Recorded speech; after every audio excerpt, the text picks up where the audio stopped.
네, 여러분 반갑습니다. 만나교회 교회학교를 섬기고 있는 박혜신 목사입니다. 지역과 상황이 달라서 교회학교에 관한 관심은 차이가 날 수 있지만 다음 세대가 미래고 또 중요한 부분이기 때문에 잘 들어주시면 좋겠습니다. 저는 오늘 포스트 코로나 이후에 교회학교 방향에 대해서 세 가지를 이야기하고자 합니다. 첫 번째로 생각해야 할 것은 패러다임의 전환입니다. 코로나19는 미래를 훨씬 앞당김으로 우리가 고민하고 있던 것에 방점을 찍게 했죠. 교회의 경우 대면 예배와 비대면 예배 사이에서 많은 고민을 했지만 지금은 비대면 예배에 익숙해져 있고 그것을 더 선호하기도 합니다. 이렇게 변화하는 세상에서 이제 온라인은 필수가 되었습니다. 이제 교회 학교는 오프라인처럼 온라인도 같은 수준으로 준비되어야 합니다. 생각해보면 하나님은 구원받는 자들을 얻기 위해서 변화하는 세상을 사용하고 계시다는 것을 발견하게 됩니다. 예수님의 부활과 승천 후 성령을 기다린 제자들은 그분의 능력을 힘입고 복음을 전하기 시작합니다. 하지만 유대인 공동체로부터 박해를 받게 되고 예루살렘의 성도들은 유대와 사마리아 땅으로 흩어졌습니다. 이 부분을 사도행전 8장 4절이 이렇게 기록하고 있습니다. 그 흩어진 사람들이 두루 다니며 복음의 말씀을 전할세. 모든 길은 로마로 통한다는 말처럼 로마는 피정복지에 8만 킬로미터나 되는 길을 만들어서 자신들이 정복하고 다스리는 지역과 소통했습니다. 뿐만 아니라 이 길은 물자의 이동과 교역, 군대의 이동을 위해서도 사용되므로 거대한 제국의 유지와 발전에 도움을 주었습니다. 그런데 이 흩어진 사람들이 이 길을 이용하여 복음의 말씀을 전했습니다. 아마 박해가 없었다면 그들은 로마로부터 마련된 잘 닦인 길을 사용할 생각을 못했을 겁니다. 두루 다니며, 이 말은 당시 로마가 가진 최첨단인 수단, 길을 얼마나 잘 활용했는지를 보여줍니다. 한 가지 예를 더 들어보겠습니다. 마틴 루터는 교회의 부패에 관해 95개조 반박문을 게시함으로 카톨릭으로부터 파문당했습니다. 그는 잠시 몸을 피하는 동안 라틴어로만 된 성경을 독일어로 번역하게 되었는데 이는 본격적인 종교 개혁을 가능케 했습니다. 이유는 구텐베르크의 인쇄술 발명으로 책을 값싸게 대량으로 만들 수 있었기 때문입니다. 이전까지 성경은 라틴어로만 기록되어 있고 또 그것이 이렇게 필사에 의존했기 때문에 일부 성직자와 귀족들만 읽을 수 있었습니다. 당시 성경 한 권이 황소 14마리의 가치였으니 일반 사람들은 감히 살 엄두를 내지 못했을 겁니다. 그런데 루터 덕에 자국어로 번역되고 또 그것이 인쇄술의 발명과 함께 책으로 보급되니 대중들도 쉽게 볼 수 있게 된 겁니다.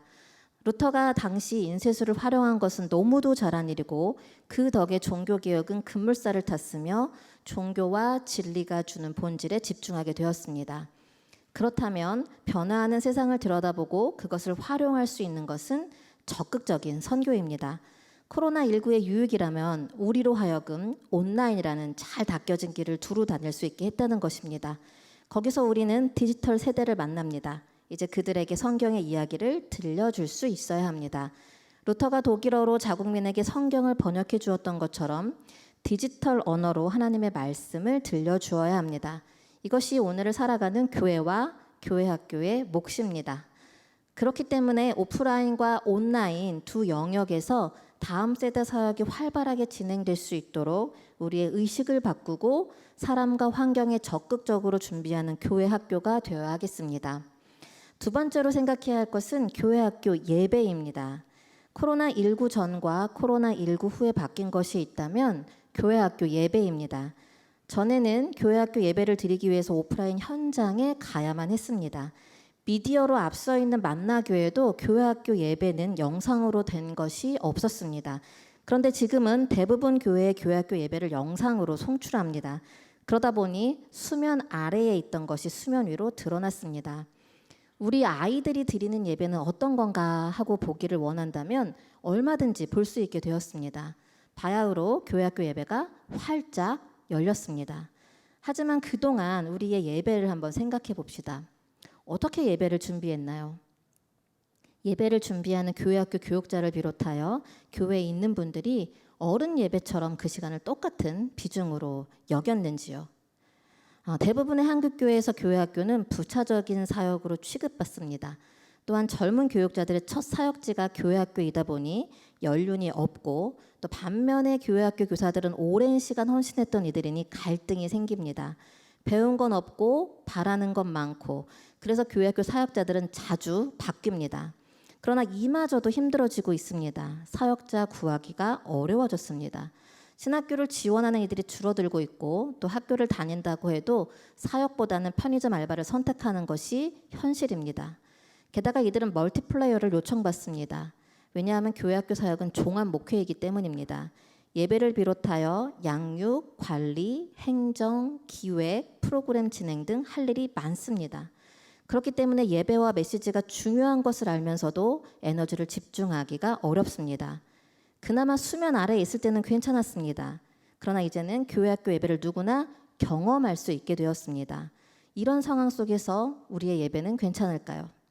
이 질문을 들을 때 머리 한쪽에서 다음과 같은 생각이 들지도 모릅니다.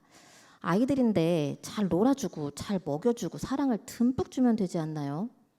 물론 그래도 됩니다. 하지만 이 일은 교회가 아니어도 할 수 있습니다. 교회의 본래 기능이 무엇인가요? 교회는 예배 공동체이지 않나요?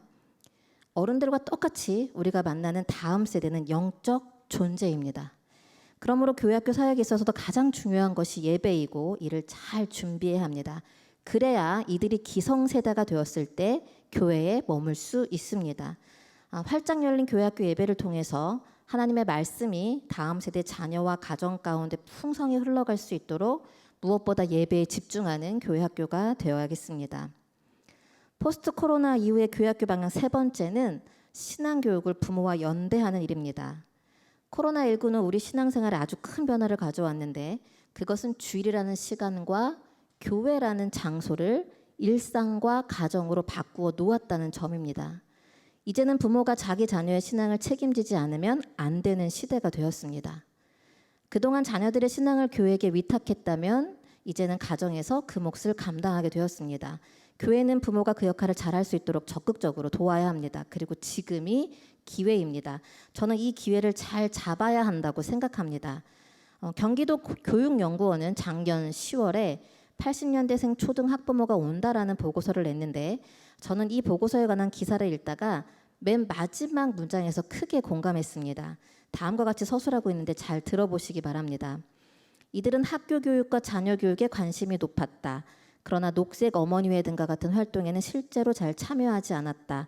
그러다 보니 학교에 참여하는 소수의 학부모가 여러 분야에 걸쳐 중복으로 참여하는 현상이 나타났다. 그러므로 학부모를 학교의 공동주인으로 인정하고 학부모가 주도하는 학교 참여 문화를 정착시킬 필요가 있다고 지적했다. 학교 교육과 자녀 교육에 관심이 높지만 부모가 참여를 안 한다는 겁니다. 이런 부모 아마 교회 현장에서 많이 만나보았을 겁니다. 목소리들은 높습니다.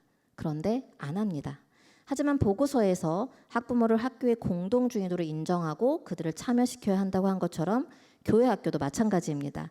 매일의 삶을 지도하는 부모를 신앙교육의 주체가 되게 해야 합니다. 부모와 함께 연대하지 않으면 일상과 가정에서의 신앙교육은 성공하기 어렵습니다.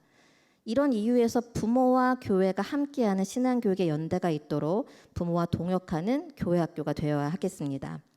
이렇게 포스트 코로나 시대의 교회학교 방향에 대해서 세 가지를 말씀드렸습니다. 오프라인과 온라인 두 영역에서 교회학교 사역이 활발하게 진행되도록 패러다임을 전환하는 것, 교회학교 예배가 활짝 열린 시대의 주일 예배가 우선이 되자는 것, 그리고 바뀌어진 신앙생활의 장인 일상과 가정에서 신앙교육을 부모와 연대해야 되는 것을 말했습니다. 그러면 이 방향성이 잘 진행될 수 있기 위해서는 무엇이 필요할까요? 저는 조직의 재구성이라고 생각합니다. 기존의 교회학교 구조는 부서 중심이었는데 은사 중심으로 바뀌어야 우리가 하려는 사역들이 가능합니다. 어른들의 사역이 어떻게 구성되었나요? 예배 파트가 있고 교구 파트가 있고 교육과 훈련 파트, 그리고 섬김과 봉사 파트가 있듯이 교회학교도 예배와 목양, 교육과 훈련으로 교역자와 교사들이 재배치되는 겁니다. 지금처럼 부서 중심으로 구분하기보다 은사별로 사람을 배치하는 겁니다.